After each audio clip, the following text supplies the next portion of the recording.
So I think today you're going to get started in diving in to revisiting my recovery story, I guess. I feel like that's a better word than calling it an abuse story. My recovery, my healing journey. Yeah. I haven't figured out the title for this video yet, so I'm just trying out some things, I think, on the spot. I'm probably going to monologue a little bit before I dive into that. I'm anticipating this might be a multi-part video because I think I'm gonna have to probably edit quite a few things, and also I think I'm probably gonna end up monologuing a lot.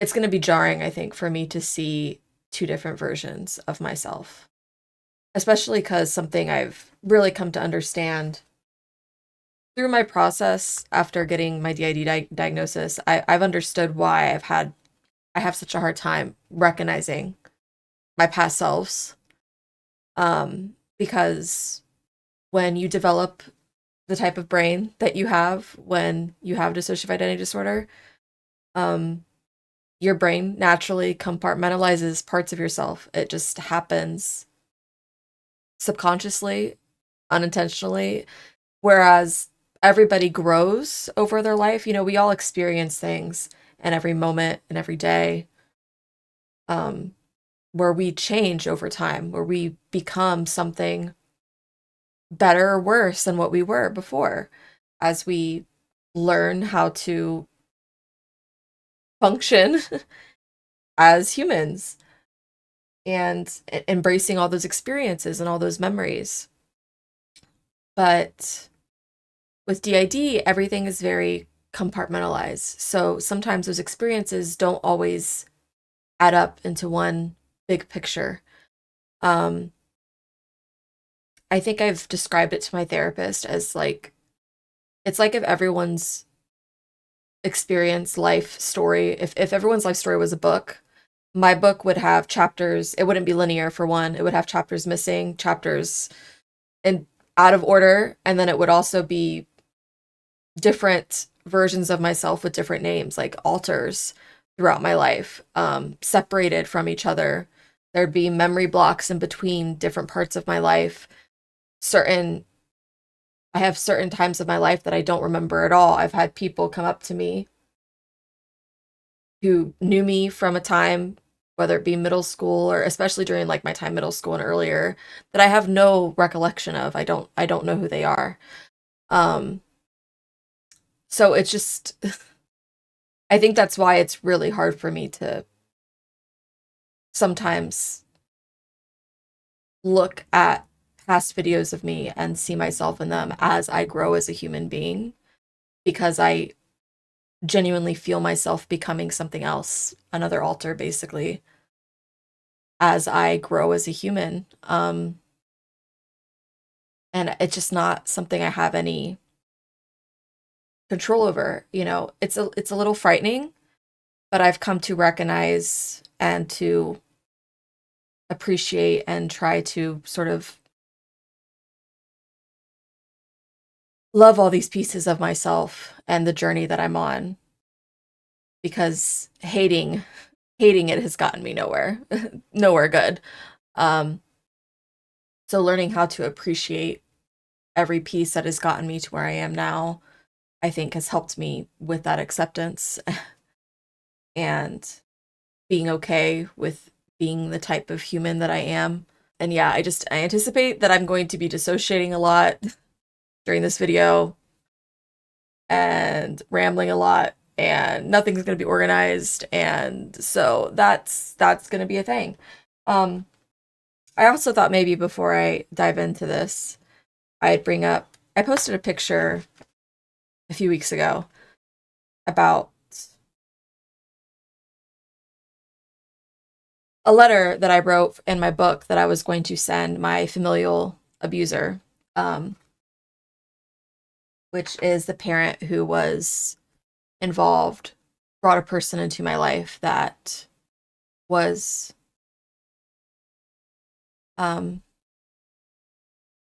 extremely sadistic and did rather horrific things to me, as we're going to get into in this video. And that parent was not only complicit to those things, they participated in it, and that's something I've had to come to learn as I've understood the gravity of DID and why I couldn't hold a lot of the trauma memories that I have, because it was easier to accept the monster that didn't, that wasn't my blood. It was a lot harder to accept that someone that I love and still love very deeply, how much they were really involved, because when you're around somebody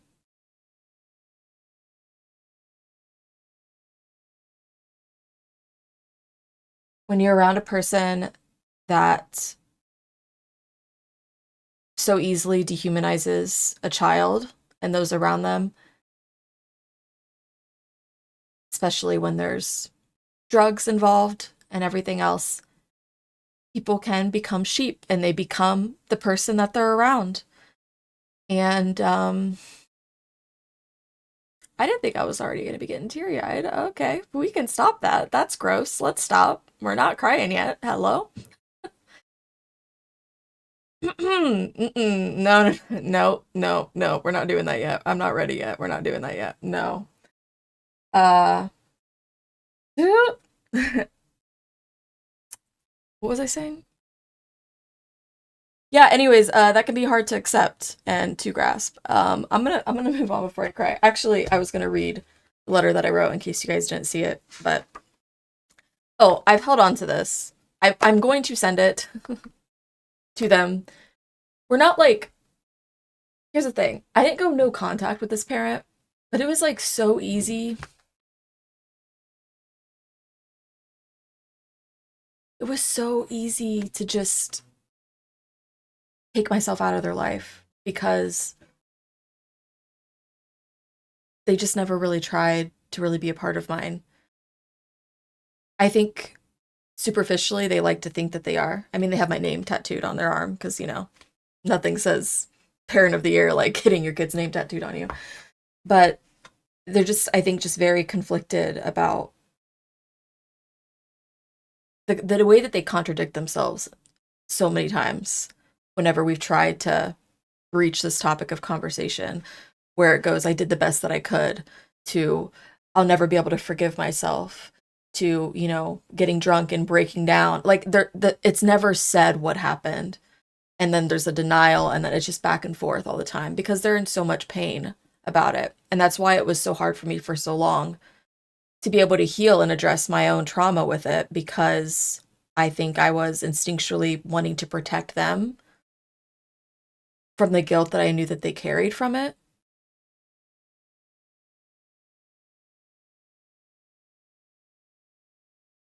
No, no, no, I'm not crying yet. I'm not doing this. Okay. Anyways, this was the letter that I wrote in my book, by the way, that you guys should all buy. Should go buy this book. Okay, anyways. I remember a conversation we once had on the day of my grandmother's funeral. You might recall it too, when I said I couldn't offer you forgiveness, but I hoped one day you would eventually forgive yourself. You told me then that you couldn't. Perhaps that is still true for you, but it is no longer true for me. What happened was unforgivable, yet I am choosing to forgive whatever part you played all the same. Whatever you did or didn't do, it doesn't matter anymore. I forgive you so that you may know what it truly means to forgive yourself. My journey towards healing has already been fulfilled, and I want that same possibility of peace and solace for you. Please know, while this book is a product of a mind that has navigated through the complexities of childhood trauma, it is not a recount of anything endured in the midst of said trauma. The words attached to these pages are but a testament of my own resilience and rediscovery of who I am. They reflect a journey of understanding what it means to exist as a conscious being in a universe where everything is not quite as it seems. Although we may not currently see eye to eye on many things, I'd like to believe that there may have been a time when we were more alike than we might think. Regardless of our differences now, my love for you remains forever unchanged. always. It's interesting. And what I wrote in that post, when I shared this online, realizing that I didn't need to forgive them was like an important part of my journey towards healing. Like I had to come to that conclusion of understanding that they are not owed my forgiveness, that I do not have to forgive them, that forgiveness does not have to be a part of the healing journey or the healing process for any survivor. Um, but then through writing this book, actually, it got to a point where I I had this thought of like, have I forgiven them? And I realized that I did.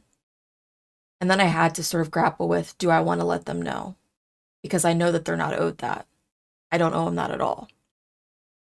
But there was also this sense of power or control and being and making the choice to tell them that, because I think it's closure for me and maybe opening a new pathway for them. And I don't know what it was exactly that led me to forgiving them, but I think a lot of it has to do with when you're healing from the abuse that takes place that takes place in childhood. There's a lot of just trying to understand humans in general, wanting to know how and why a person could get to a point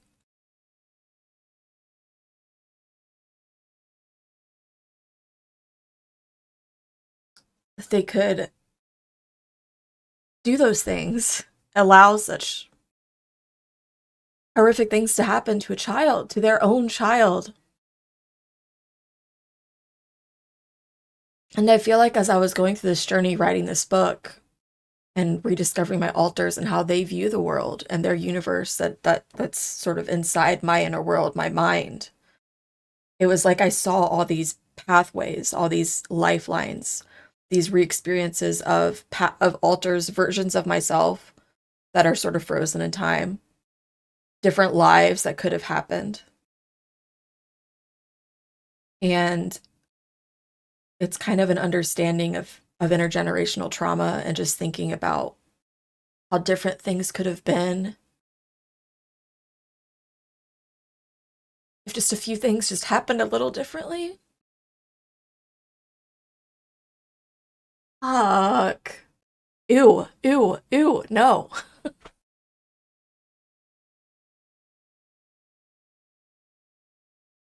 Mm, mm, mm. Too early. Too early for this. It's too early.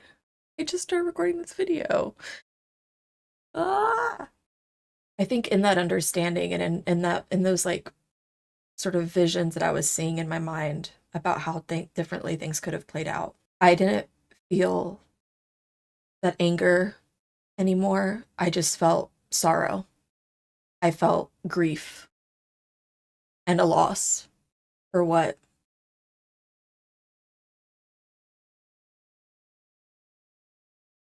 I could have had, what my childhood could have been like, the relationship I could have had with my parent, with my family. And I just felt an immense amount of empathy. And I've had to grapple with how do I deal with that in a way that's safe for me, respecting my boundaries and what I need to do to stay on my own healing journey while also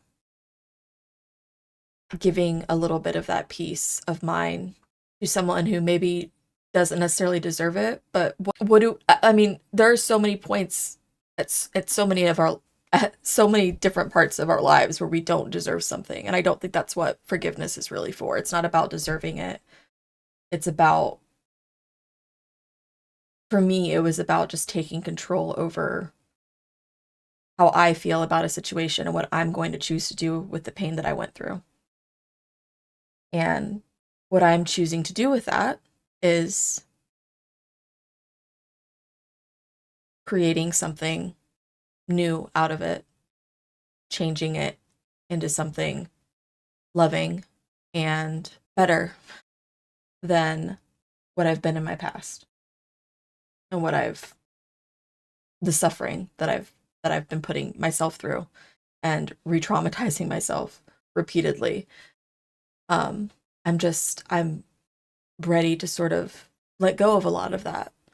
Um, so that's what that letter's for. And I just haven't gotten around to sending it yet, but I will. Maybe I held on to it so I could, include it in this video. Who knows? Let's get into it, because if I go on another monologue, I'm gonna start fucking crying again. So I'm definitely re-remembering now that this was a live stream, so I'm gonna have to cut a lot of this down. But we're gonna just jump into it, I think, and see what happens. Don't tell me that this thing's glitching out on me again. I just remember there was one time where I did a live and I wasn't able to see any live chats.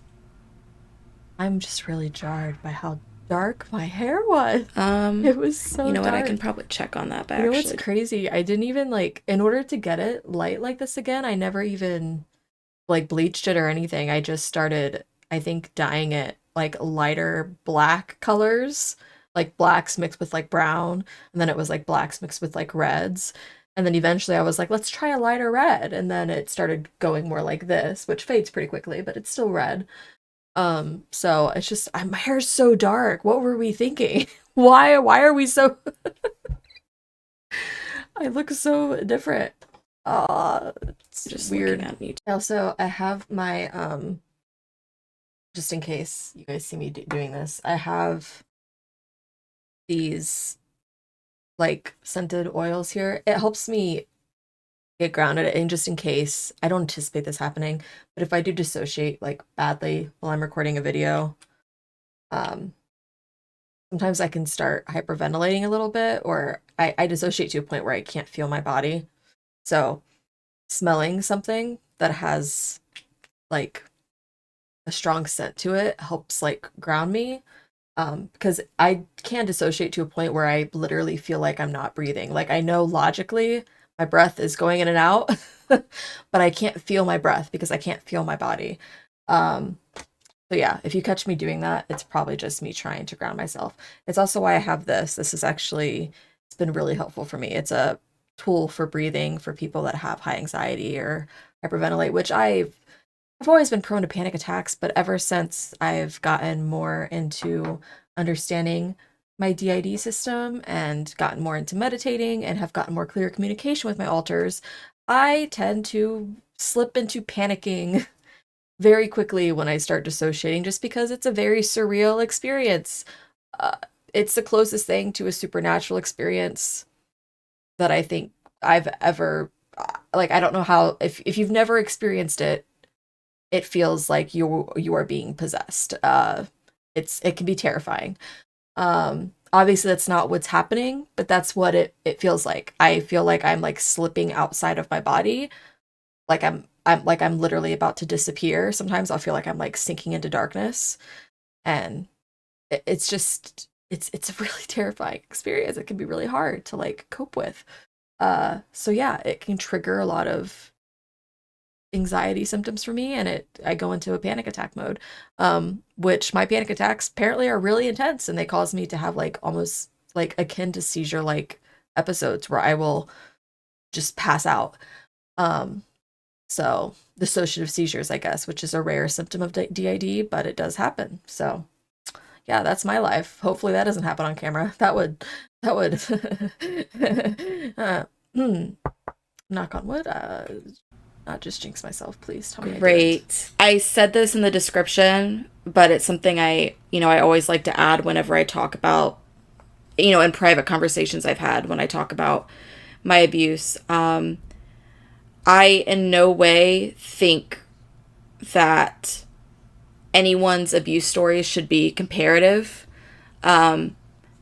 someone having what you might feel sounds like something like, way worse has happened to them than has happened to yourself, that doesn't mean that your own story should be invalidated.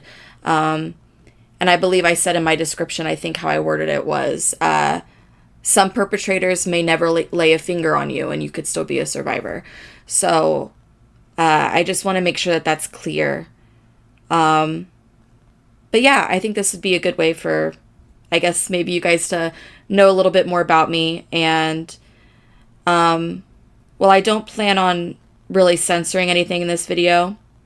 It is monetized right now, but I guarantee it's not going to be monetized after this is like finished and uploaded. But I don't really want to censor anything here when it comes to the words that I'm going to use. So just, be aware of that.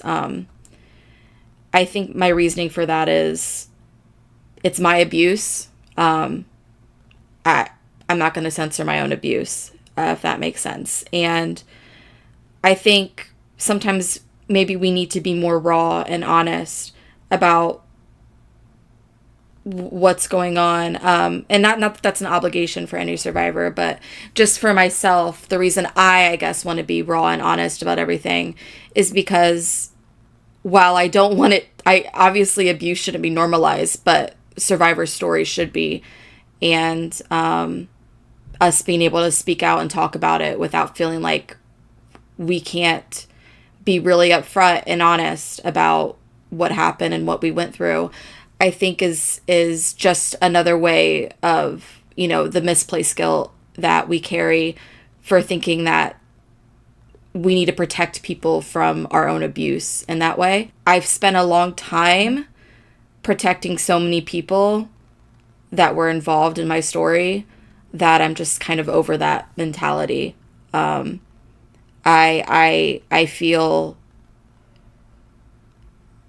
like that being upfront and honest about everything it's sort of my way of healing at this point when I do talk about my abuse, because censoring it feels kind of like it comes from a place of shame and being scared, and I don't want to feel that way anymore. All right. Hey, we still have the same headphones. All right. I'm gonna just hold on. I'm just getting prepared. Okay. This is a lot harder than I thought it was going to be. I haven't even gotten to the hard part. Do I sound the different? biggest part of the healing. Am I curious? Am I hearing things? I feel like each version of me sounds a little different. Like my tone, the way I'm talking, my voice sounds different. Am I crazy? I don't know. Maybe I'm just hearing things. It sounds a little bit different to me already. The process is talking, and a lot of times we don't have people that we can talk to. Do I sound different now? For a second? Can we just talk for a second about how beautiful my I feel like I'm like looking at like legitimately like I'm seeing two altars right now. Like previous host of my system or something. It's really eerie for me. Trippy, trippy, trippy. I'm also being reminded of a poem that I wrote in my book, which was Record, I think. Oh, I'm gonna start dissociating. No. It's too early. It's too early. What would happen if we record ourselves having one-sided conversations, speaking to our hidden selves, asking questions about all the things we didn't yet know the answers to? If we were to play back the tape, record and respond, would we find we know more than we first thought we knew? Is there someone else listening? Am I the higher self I'm talking to? What the fuck? Sorry, this is tripping me out. I almost... Okay, wait a minute. No. Stop. I have this notification on my phone and it won't... I've muted my phone. I've turned off the notification. It's an old phone. I've had it for like 6 years. And the notification won't stop. It's possessed. It won't stop. I've done everything. I've tried everything besides like losing all my data and like wiping the phone. the notification noise won't stop. So sorry if you hear that. No, I'm just getting this really eerie sense now. Like I feel like I almost subconsciously predicted myself making this video again and like wrote it into my book. What does it say about our consciousness if we could communicate with something separate from the mirror we look back into each other through? What if we were able to create a chain of reflections, thousands of selves looking into thousands of selves, speaking and reaching until we find ourselves, all of ourselves across time? Could we find the answers to what we've been seeking?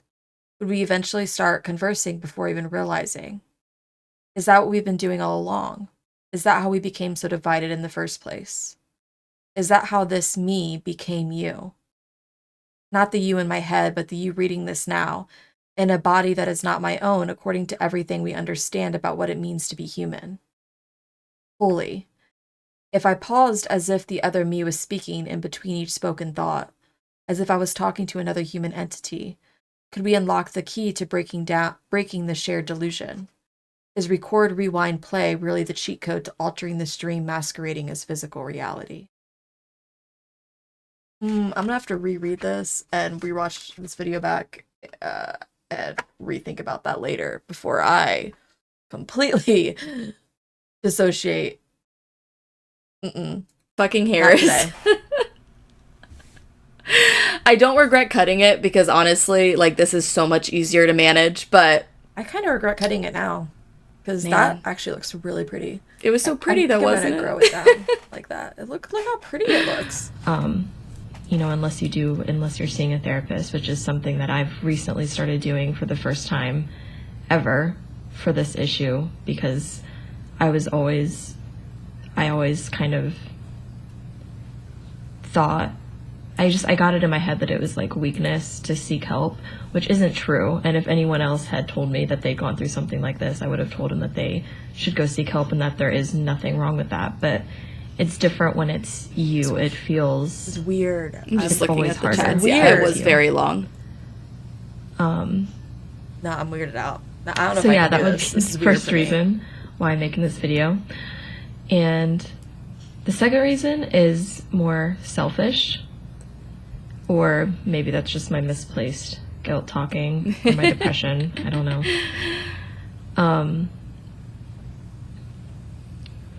But I'm gonna cuss a lot in this video, just a warning. But I'm really fucking tired. I warned about cussing. Wow, times have changed.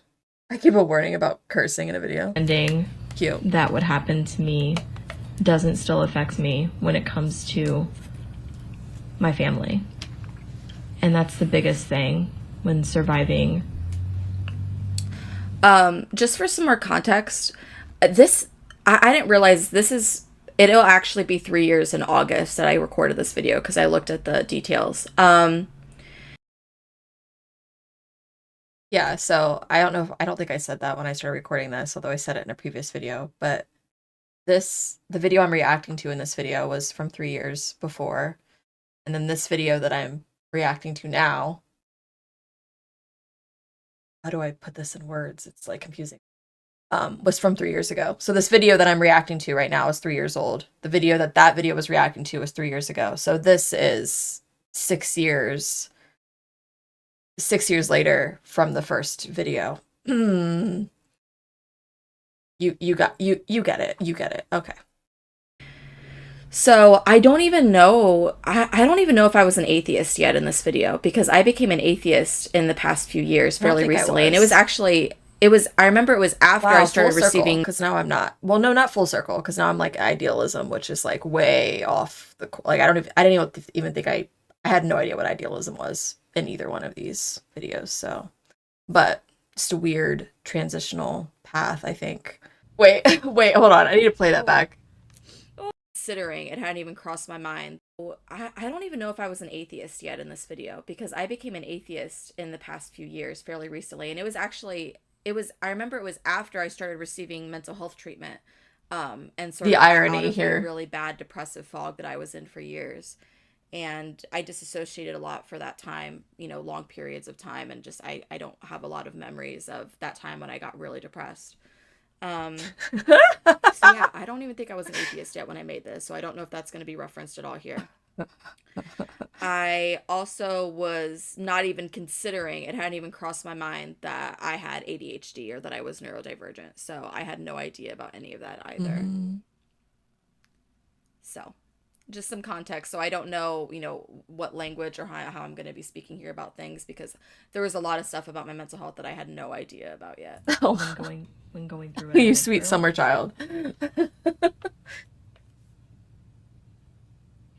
Oh, oh, don't cry. Um, You're okay. why am I already crying? Oh my god. Uh, It's okay, Brina. Brina, I your got you. family just doesn't want to believe it half the time, majority of the time. They're not going to believe you and they're not going to support you. They're going to downplay what happened. They're going to wait for you to get over it. Yeah. They're going to do nice things for you and think that because they did this nice thing for you, that you owe them forgiveness. Like buying me a car when I was like, what my car, I think this was around the time that I had lost my car and my dad bought me a new car and it was like the most money that he spent on me and like gosh, I don't know, probably since I was like 13. Because it'll be mentioned here, but um some things happened with my family in between. I mean, it's a whole mess of stuff, so I don't know how I'm going to explain it here, but there was a I moved in with my grandma when I was like 11. Um and even though they never had legal custody of me, uh and my dad was still getting child I'm support, just like none of realizing that money went too, to me. this is gonna be like hard for me to reprocess too, because like my grandmother was still alive when I made these videos too.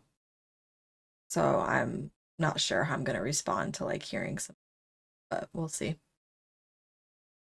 So, buying me the car, it felt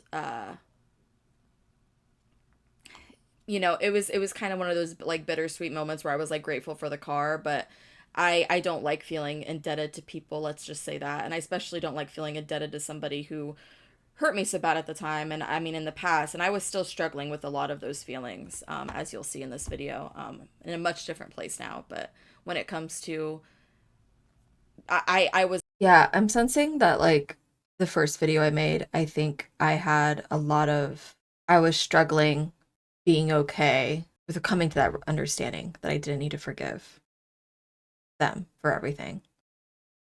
And I was holding on to a lot of grief for that.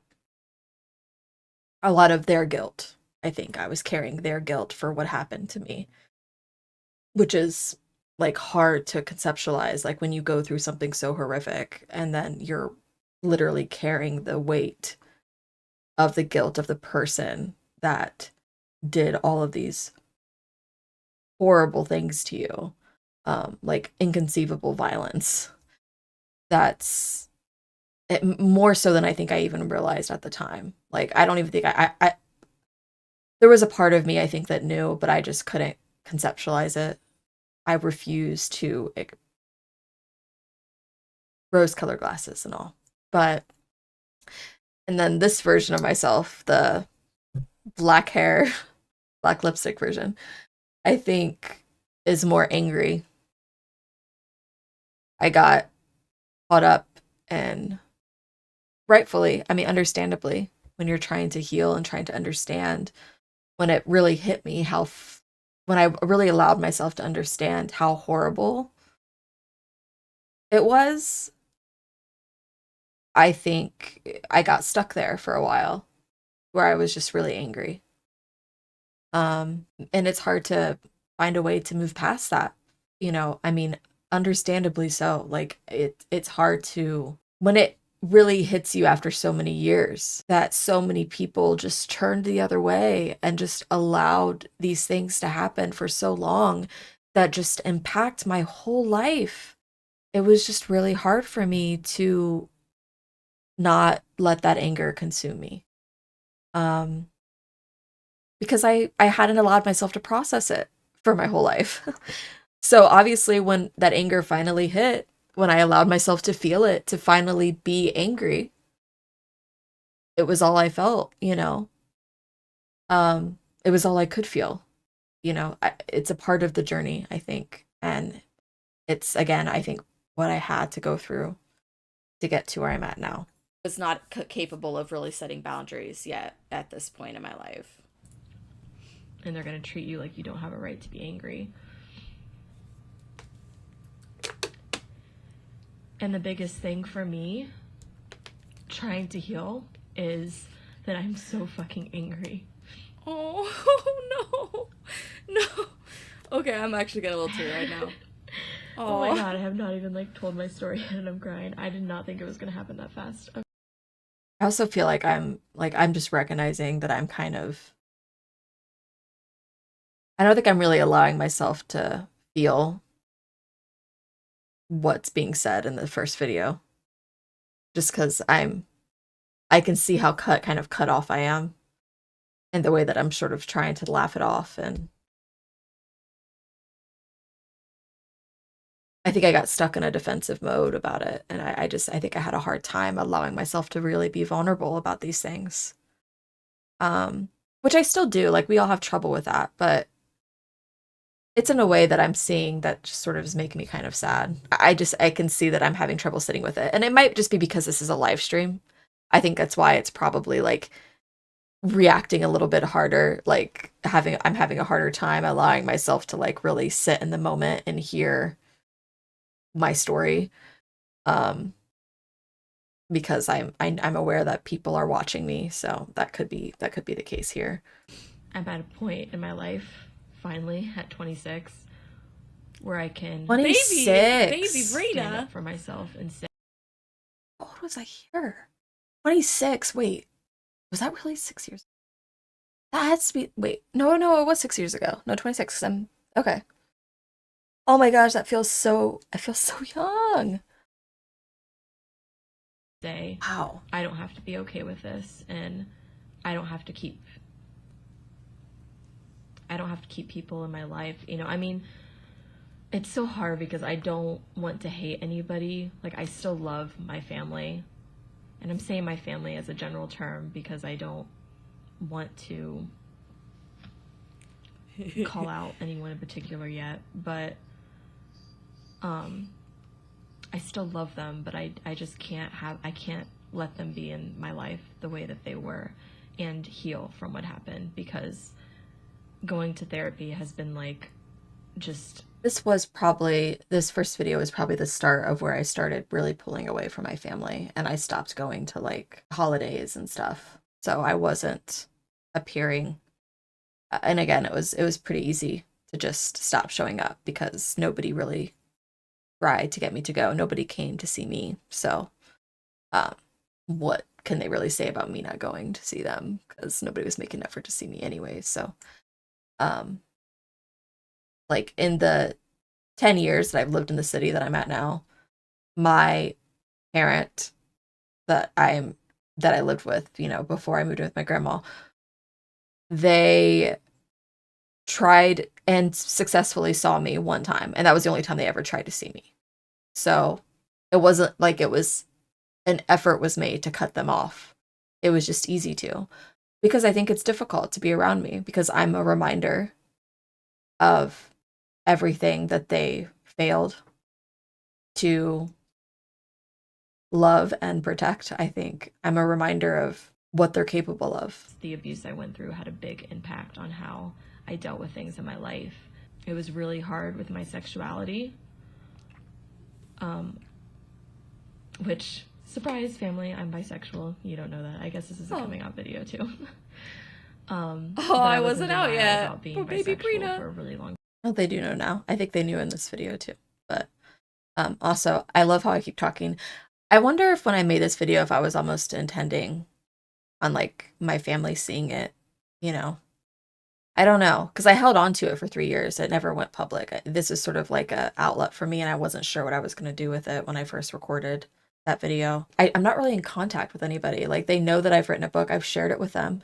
I don't know that any of them have actually bought it, because I haven't heard anything about it. I guess that one parent will, when I send them this, but um so if they look up my name, they'll see this video, but honestly, I doubt they'll put the effort in. So, not really that worried about it.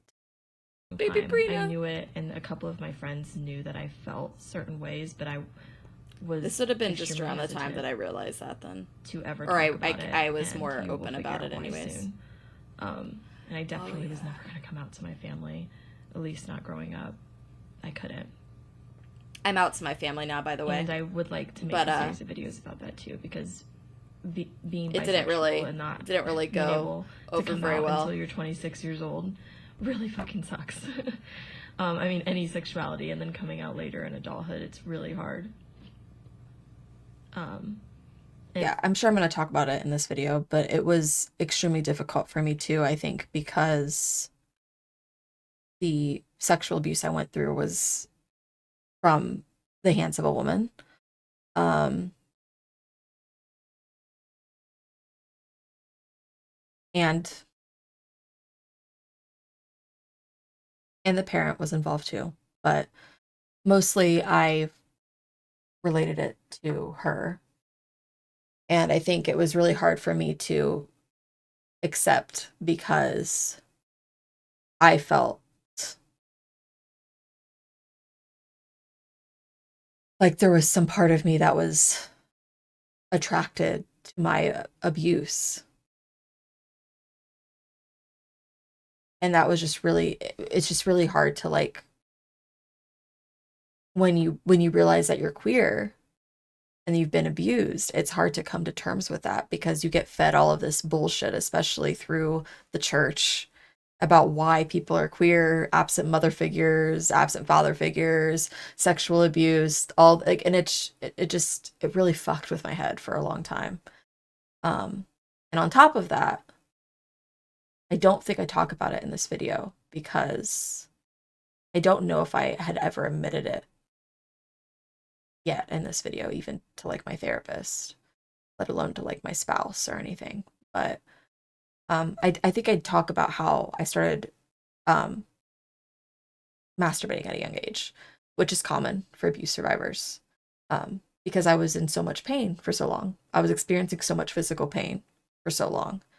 And when you find something that feels good as a child, like it's a sense of relief. I didn't know what it was. I didn't know what sex was, but it was something that felt good. The dark side of that is that because I didn't know what sex was, um, the thing that was giving me relief, the thoughts that were giving me relief, was dying. It's so hard to say now. I don't know why it took me so long to even bring it up to my therapist. I think because it was so dark and I just didn't, it was just hard for me to like admit that because it was a long part of my childhood. Like that was my first pleasurable sexual experience, was me fantasizing about my death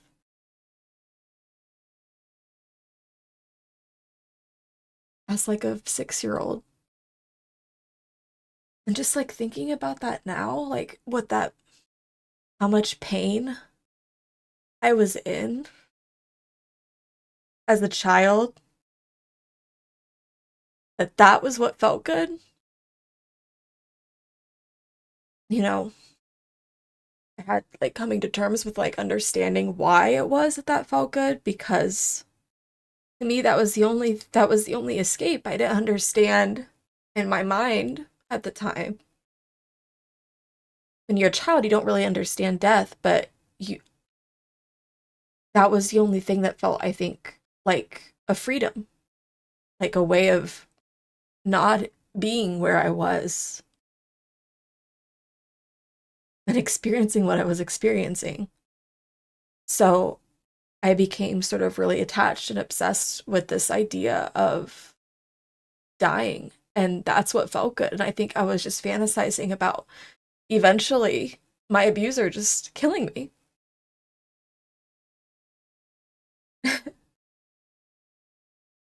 As a fucking child. Sorry. Oh, why am I apologizing? Um, I know I gave a lot of trigger warnings. I feel like it wasn't enough, but I'm trying to be open and raw on this because I just really want to share and be open and honest about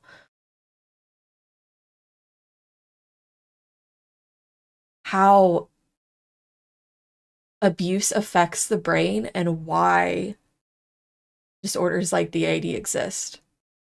Like, just to really just sit and think about the amount of pain a child has to be in to get to that point.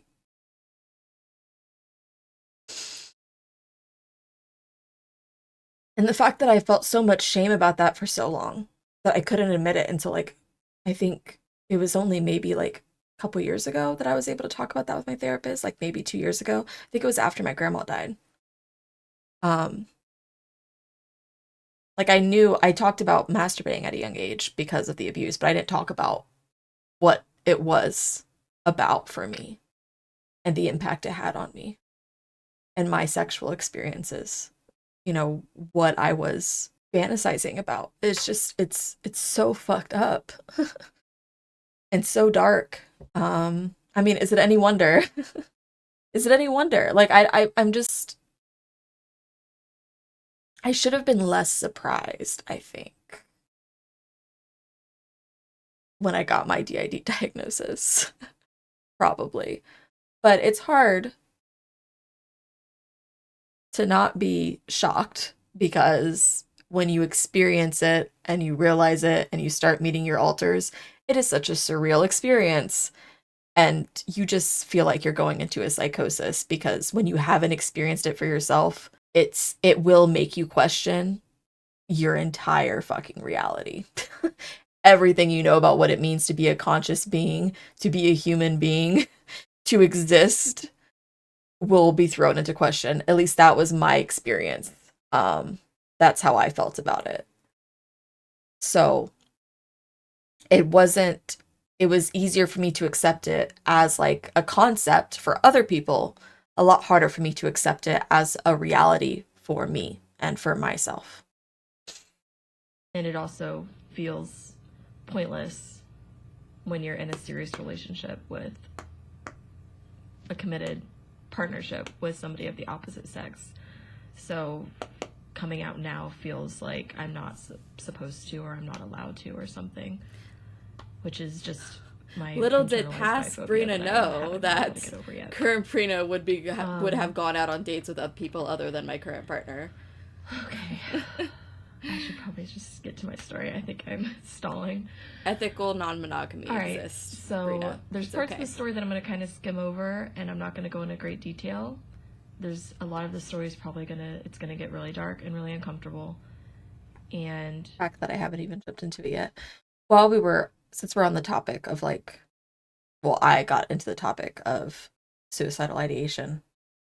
Something I was going to bring up earlier and I hadn't is something I've had to sort of grapple with recently. You know, I've been at this place in my life where I've been feeling sort of entering this new age where I feel very much at peace and acceptance with a lot of stuff about myself, my past, what's led me to being where I am now.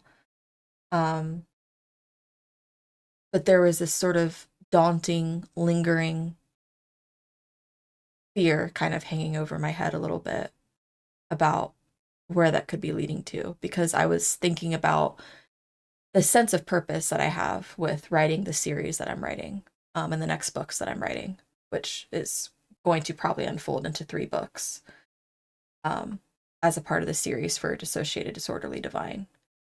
And then I was thinking about what comes after that. And for a moment, a part of me felt like I didn't want anything to come after that. Like I wanted that to be it. I wanted that to be the legacy, what I left on this earth. And that frightened me because I got this fear that I was like, have I been feeling this sense of peace because have I not realized that I've been like, sometimes depression can show up in weird ways, you know? Like you don't always know when you're depressed.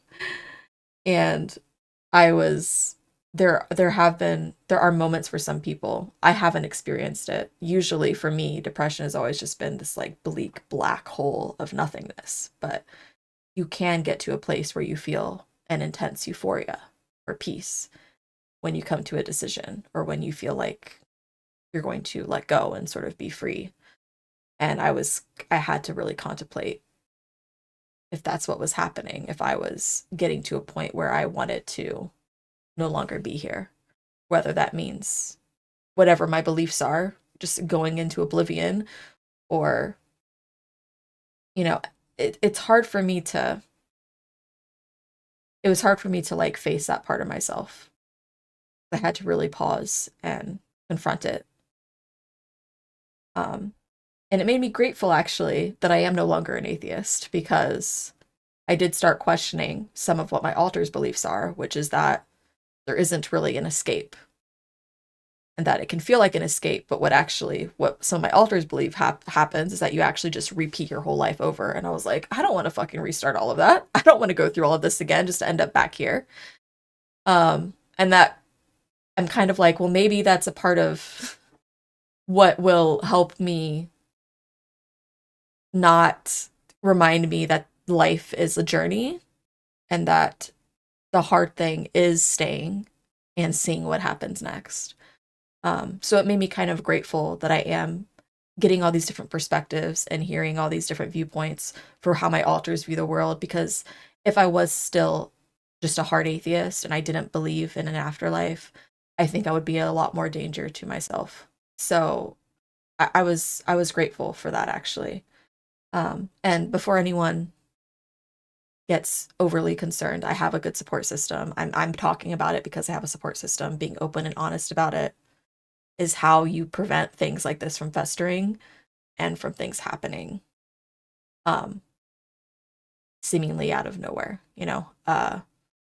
So I'm just acknowledging it because I think it's good to show that, you know, depression and suicidal ideation can take many forms and it's not always the way that you expect.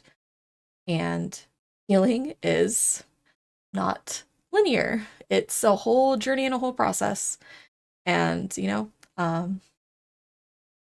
this is me kind of welcoming you in, giving you some insight, I guess, into what that journey looks like and has been for me. I'm going to give you a warning now that there's child molestation going to be talked about in this. My mother was not ready to be a mother. She's still not really a mother. Understatement. We, my, fuck, okay. She had custody of me the first couple years after my parents divorced. And then she wanted to move to California to protect her. So if you missed that because I talked over it, my mom had custody of me for the first 2 years, but she was going to move to LA to be an actress and or a model. I might have been both. I don't know, but and she actually did model for some time. But when they found out about that, my family was basically like they weren't going to let that happen. My dad's side of the family, they didn't want my mom taking me, you know, across the country. Really remember anything that happened when I was that age. But so my dad got custody of me and I was living with him and my grandma. I skip over a pretty big part here. I'm not sure. I thought I brought it up, but I guess I didn't. I think because it's hard for me to like conceptualize because I don't have memory of what happened. I have a fragmented memory that almost felt like a dream. And it wasn't until I had confronted my mom and asked her about this that I realized that it was more than a dream. It was a actual memory because I remembered the person, I remembered their house, and I remembered the swing on the porch. And it gave me chills, I remember when I asked her. But part of the reason my mom lost custody was because she was a sex worker. Nothing wrong with being a sex worker. But a lot of the men that she would engage with were people that she met through sex work and through being a stripper. And one of the people that she met when I was about probably going on 2 years old, was somebody who wasn't allowed to see their own daughter because they were convicted of sexually molesting their daughter. Um,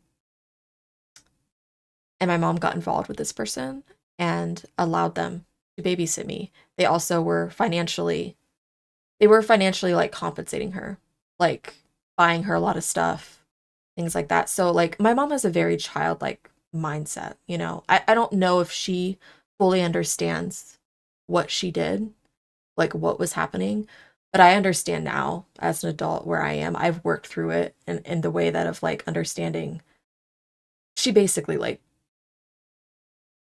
I mean, she sold me to be abused. I mean that's what happened. Like he he was really excited. He asked specifically to babysit me, and she allowed it to happen in exchange for financial resources. That's what happened. Um, I understand that now. I don't think that she fully understands that that's what happened. Um,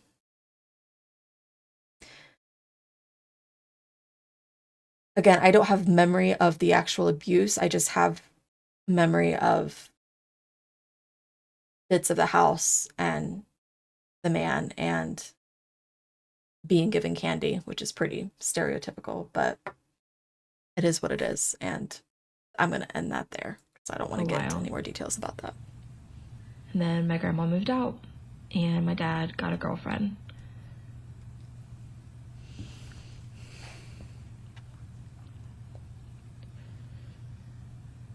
And I honestly don't I'm like think... triggered by crying. I really didn't think I was gonna cry, but like I get triggered by hearing other people cry, apparently myself included, so. Having a really hard time being vulnerable, which I did earlier in this video, I know. Like, because I didn't want to like cry right away. Like, I didn't want to get emotional right away, but I can see that I think I'm noticing myself just having trouble really acknowledging and confronting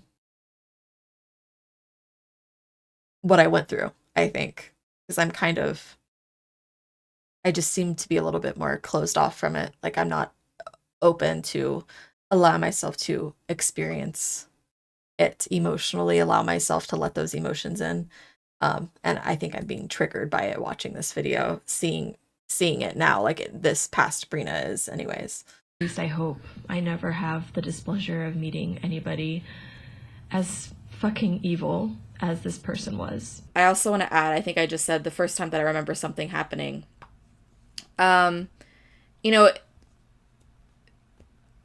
the brain works in mysterious ways. More than you know. I guess you could say.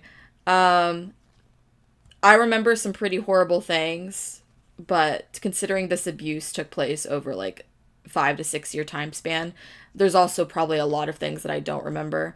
And I think I'm more scared of the things that I don't remember than the things that I do. And the things I do remember are pretty bad. So me saying that this is the first time I remember her hurting me, I don't know that that was actually the first time. It's just the first time that I remember. A baby cradle that my dad had built me. And the leg... Hold on, let me just go back a little bit so we... Just to clarify, it wasn't a baby cradle for me. It was like a baby doll cradle, like for the dolls that I had. My dad used to like make things out of wood, woodworker or whatever. So he had built me this cradle, for my baby dolls. And, the leg, as I was playing with it, the leg had broke off. The nail slipped out or something.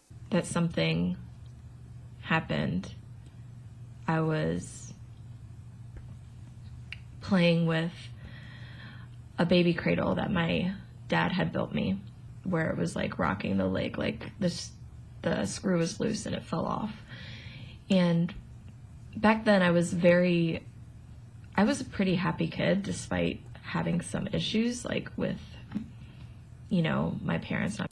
And to be clear, I don't know, because I'm not going to probably bring this up in this video because it's not something I talked about much.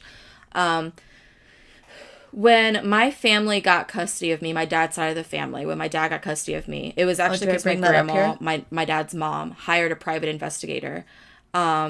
And my mom did a lot of, there was a lot of really messed up stuff that went on at that time too, but I don't have really any memory of it. I definitely have some triggers to it. I've had some memories that I don't even. Yeah, this is why in my last video I talked about how I think my DID, I think the fragmentation of my memory actually started when I was an infant, because I think it started from me being with my mom.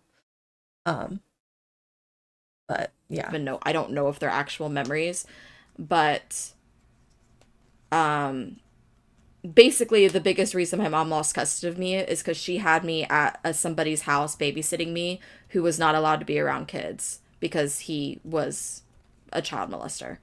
Um, so that's one of the biggest reasons. I mean, that she lost custody, and I don't really have any memories of it, but I asked her about it once. I remember when I was an adult, and I don't remember what her reasonings for. I guess she didn't believe that he actually did it or something, but um, That's what she said at the time. We've talked about it more so then.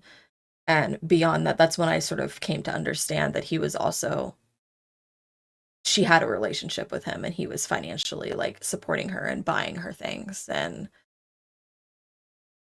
that's when I kind of came to understood what happened, that he was the one that was persistent on babysitting me.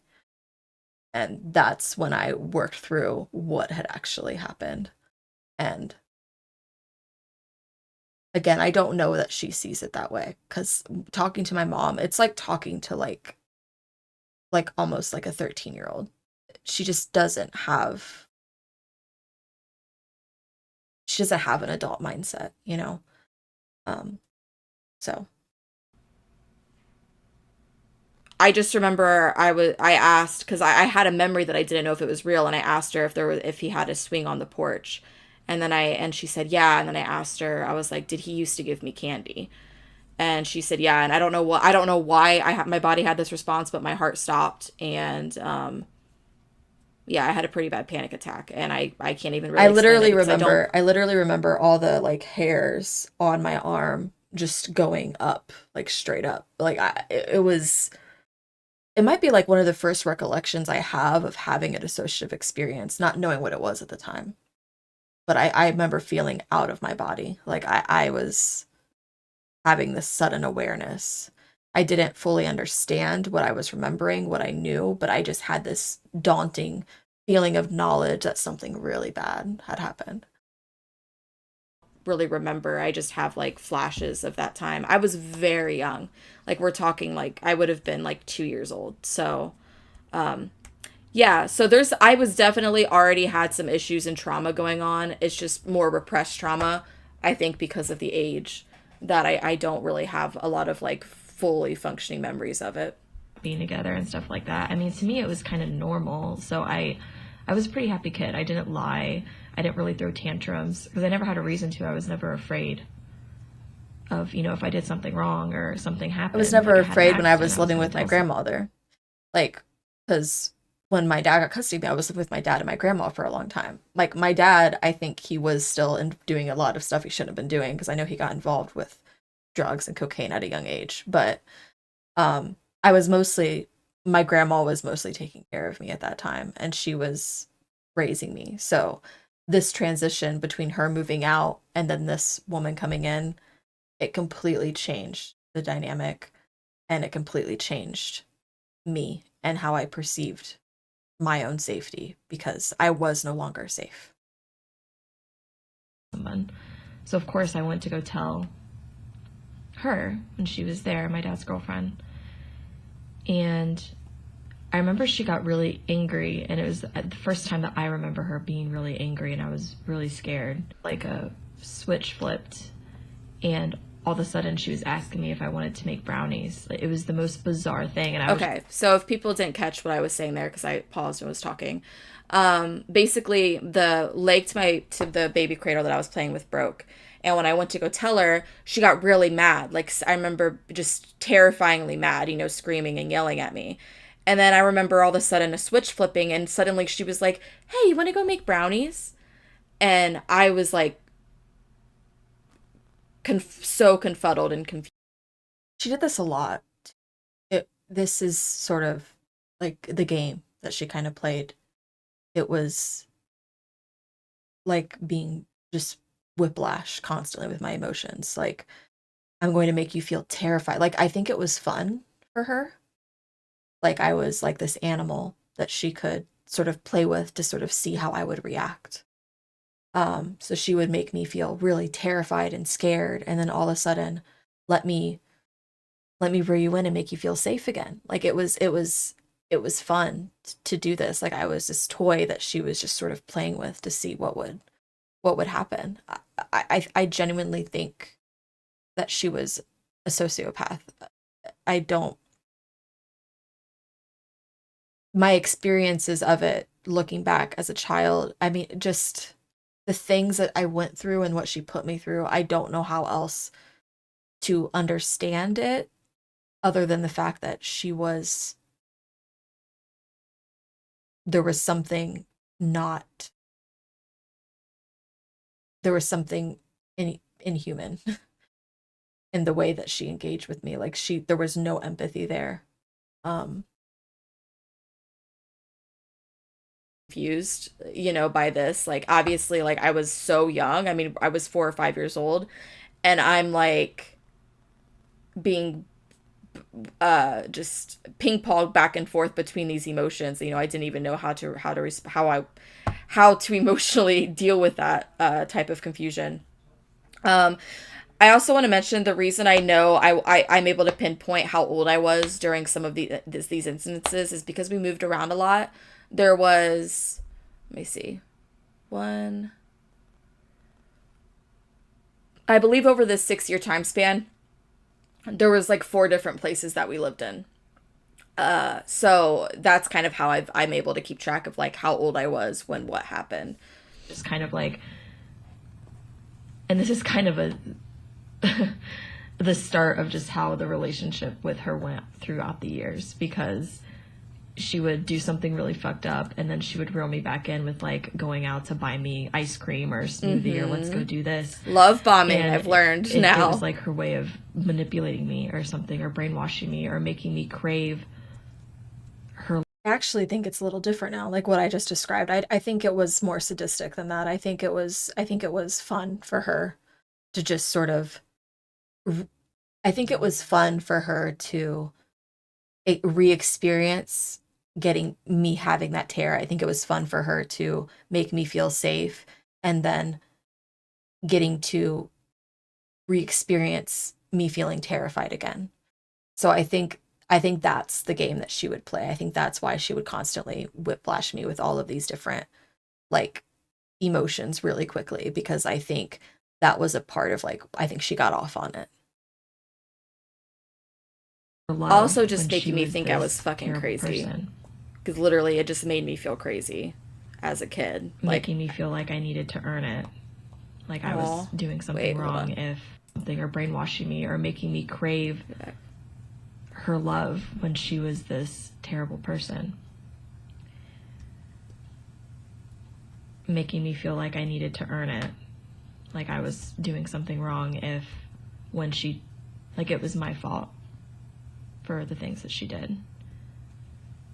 So when we went to go make brownies, I spilt some on the counter, some of the batter, and she snapped and she took my head and she slammed me into the side of the sink over and over. And that's the first time that I remember her hitting me. And I remember something changed after that with me. I remember getting in trouble for lying a lot more. I got in trouble because I lied about this doll, this glass doll that was in a cabinet, because my grandma used to collect these dolls, which are just, they were creepy in all honesty, but I accidentally broke the finger or the hand of one, and I lied about it. And I remember my dad being there, and he was like, why are you lying? What's wrong? Because that was the first time I think I really lied to him. And I remember overhearing him talking about it and just confused, wondering why I was lying. Yeah, that would have been around the same time. I think this was before my dad really got reeled into she sucked my dad in. Like, being having a sociopath living in your house like this, it's like an infection. Like it starts to spread to the people around her, especially when the person that was in a relationship with her is on drugs and easily manipulate. And also, she was a very manipulative person. So I think the abuse didn't just extend to me, it also went to him. And then it became she got him to also participate in the abuse, which isn't an excuse. It's just how things played out. Um, but I do remember because it was in that same house and it was around that same time. So I think that was the first time when he started noticing a change in me because I was suddenly very afraid to do anything wrong. And I felt like I had to lie about anything that could possibly get me in trouble because I had something to be afraid of now. I know why I was lying, because I didn't want to get my head slammed into a sink again. And it was around this time that I started to withdraw. I don't remember a whole lot of other instances at that age. That was the first one that I really remember. But I know I started to develop a dissociative disorder, which I still have today. Yeah. Which it's So Maladaptive I haven't daydreaming? talked about this a lot publicly, although I think we're talking about maladaptive daydreaming here. Oh, the irony. I have mentioned it before. Um, I have a disorder that is extremely it's really not looked into enough, and this is kind of a part where I'm not 100% sure how much of it is due to the trauma and how much of it is due to being neurodivergent. It's been implied that I could also be autistic, but I don't have the means to go get that diagnosis and get that, proper evaluation. But Which I am. I was diagnosed with Asperger's as a kid. It's just that was kept from me. There was I don't know like what if it was like an official diagnosis or what, but there was multiple times that my grandmother had relayed this to me that they were told before that that was an indicator that Asperger's was on the table, that I had been evaluated for it. So I think there was an official diagnosis. It was just information that was kept from me because that's how things were done in the 90s. So um, I, I never knew that that was something that had happened until like my 30s. So, I have maladaptive daydreaming disorder. and to clarify, I understand that Asperger's is autism now. It's just that's what it was at the time. It was considered Asperger's back then. Obviously, it's autism. So, And what that is, it if you've ever seen um it reminds me of how I guess like how some autistic people might daydream. It's very I'll do very repetitive movements. When I was little, I didn't have any control over it because like as an adult I can mask, but when I was little, I didn't have any control over it. So I would might be out in public and I would start doing things with my hands, like repetitive movements with my hands in front of my face, or I might start spinning in a circle or pacing back and forth, talking to myself. I would basically just check out. oh my God. I might I'm sorry. I'm just thinking about how many signs that my family had that there was something fucking wrong. Not just like being on the spectrum, but just like that I was being abused. Clearly. Talking to myself, like seriously, like I was repetitively sway back and forth and stuff like that, and make really weird faces. And yeah, I mean, that should probably have been a sign that something was wrong. I mean, looking at it now from my perspective, I understand that I have DID. This was DID. This was me. This was my personality fragmenting because of everything that was happening. And I couldn't escape it, and it was the only way. That was the only escape that I had. Wrong. And I don't know if it's possible that I already had that tendency to maybe, have that daydreaming disorder and the trauma exacerbated it. Is that a word? I'm not sure.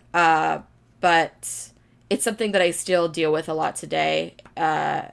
It is kind of addictive, and it can become as a kid and as a teenager. It was like really really hard on my daily life because like I would rather check out and be in my daydreams than like feed myself and take a shower and interact with people, because who needs to interact with people when I have this whole little like inner world going on in my head that I can escape into.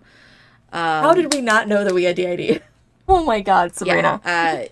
I'll probably explain more of it here, but yeah, it's not something I talk about. I'm still getting used to being able to talk about that because Babe. my family, especially when I got like much older in my teen years, they were very much embarrassed by that behavior.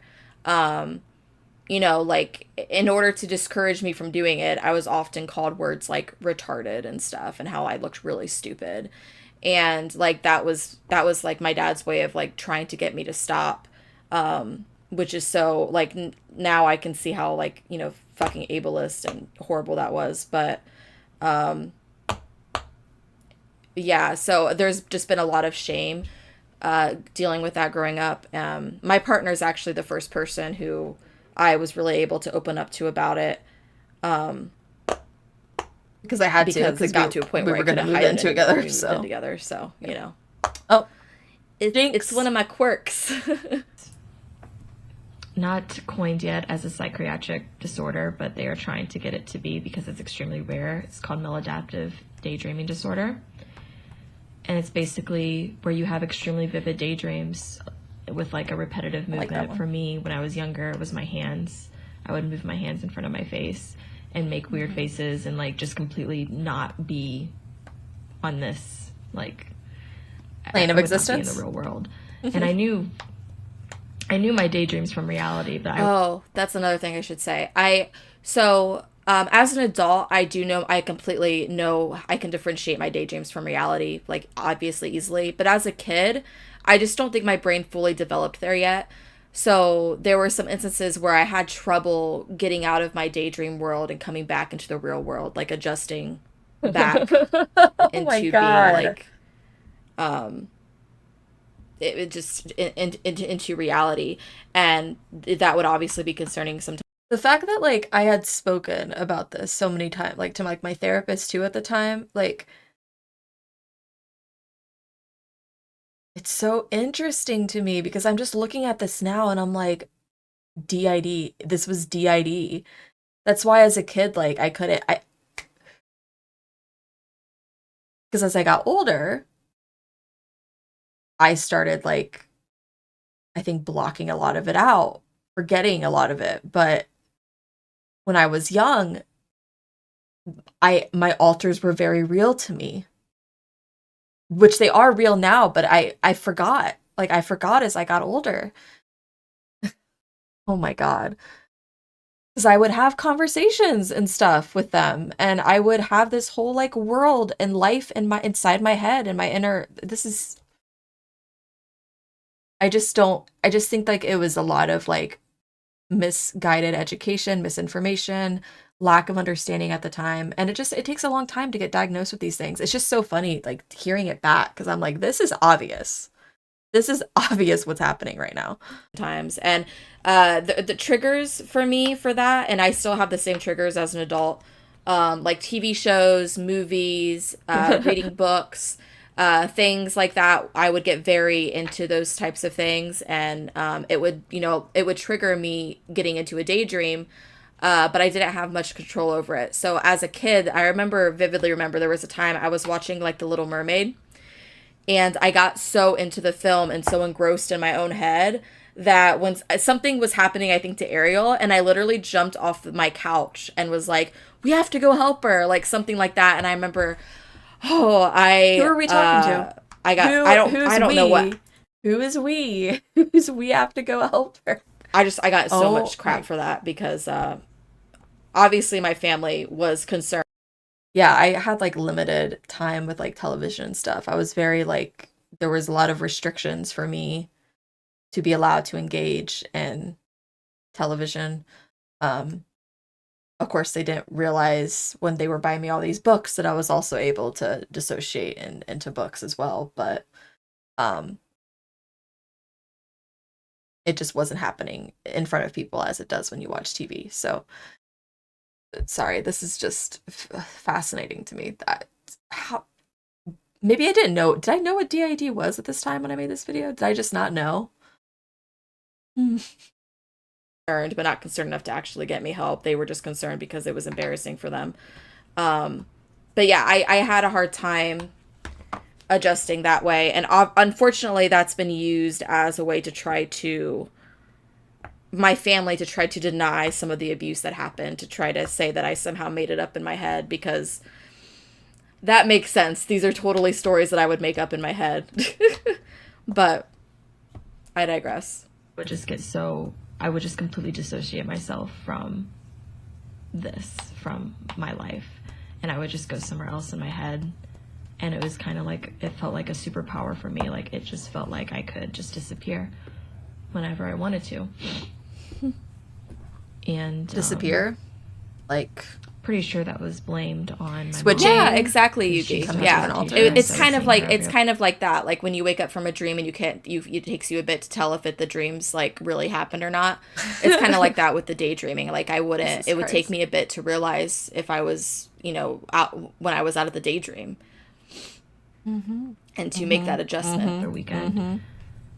So it was something that, now this is speculation for me, because I remember things that happened to me as a child, and now that I'm an adult, I can put things together for maybe why they happened, or what she was doing, or why so many people were wrapped around this. I was very obsessed with this when I was first getting my therapy, trying to understand the abuse that I went through, and make it make sense for why it happened and why so many people didn't do anything. I'm past that, and I moved on to acceptance, because I honestly just don't care at this point. No, I we have were I have past my it. ideas, but That's I'm not okay. obsessed over it. I don't need to know. I don't need to ask. I don't have. Uh, okay. I might cut this video off here for now and we'll finish the rest later. But I just want to say on that note, I think trying to understand the other human, like the humanity of what it takes to bring people to a brink of this type of trauma occurring and all of this happening. I don't think I did accept it at the time, because I think I thought I did, but I was still in such a state of being angry that I don't think I really fully knew what it meant to unravel all of that trauma yet at that point. Um, and I think the reason getting my DID diagnosis helped me understand that and look back into under reevaluating my life and what led up to this is because when you have DID and when you have an inner world that's as intricate as mine is, I have recreated a universe in my head that has suffering and has trauma and has abuse. So I've had to look at that and understand what that means and why all of these things played out. And also seeing through my alters experiences in their eyes and how they perceive things and how they perceive the world and what happened and what could have been. And that's for me what has led me to this more place of like what I now see as acceptance. And this isn't to say that there isn't accountability like to be had for what happened, or there shouldn't be accountability. This isn't an excusing anything that happened. It's more of just like actually finding peace with it, because I wasn't at peace here. And I am more so now. Like of course I'm still going to get emotional. I'm going to get sad because it's a sad thing. It's sad to think about. It's sad to hear other people talk about but it's okay to be fucking sad about it. And honestly, it feels relieving for me, I think, to allow myself to sort of mourn and sort of grieve that part of my life, who I was, who I could have been, the relationships I could have had, who my family could have been if things had gone a little bit differently, if they made different choices. That for me has been a key part of my grieving process, getting past that anger and figuring out how to make room for it and move through it and be where I'm at now. I'm going to end on a poem, like I always do with my videos. And we're going to end on forgive. I actually, when I send this book eventually, maybe after I finish this series, I will. I actually bookmarked it with a rose bookmark, which I thought was fitting because it reminded me of my grandma. But this is the poem called Forgive. Forgive, not because they deserve it, not because you deserve it. Neither are true. Forgive because forgiveness came to be as you needed it, as they needed it too. It exists because they are what you were to you, because you did unto them what they did unto you, and what they did unto you, they did unto themselves too. Teach and relearn to forgive so that we may all be forgiven for what we started and finished unto one another time and time again. Forgive me, I'm working on it. I think the reason writing this book and going through this whole process with my system and understanding how all my alters are at a core, all me, has helped me view the universe in a different way, is because my alters also see us as all being one, as all being at the core, at our core, all a part of the same source originally, like, and humanity as a whole. And just seeing how I've replayed out my trauma in my inner worlds in order to understand what I went through subconsciously, and the suffering that my alters have had to go through carrying all this trauma, the trauma that I couldn't hold onto, that I couldn't witness yet, that I wasn't ready to, that I may never be ready to see, at least not to the full extent where I actually am able to recall the memories that I've lost. It brought me to a point where I had to forgive myself for that, because it was really painful for me to understand that I created all of this pain for other parts of myself that I didn't know existed, and that they were stuck living in this like time loop of suffering. Subconsciously or not, there was this huge amount of just tremendous guilt that I felt for that, and relearning how to love that, and be okay with it and forgive it and heal, I think has also been a part of me outwardly looking at our world and being able to hold that same compassion and grace for other people. And yeah, that's where I'm going to end the video today. I don't know how long it's going to be. I have like 2 hours of recording time, so hopefully the video is not that long. But until next time, bye.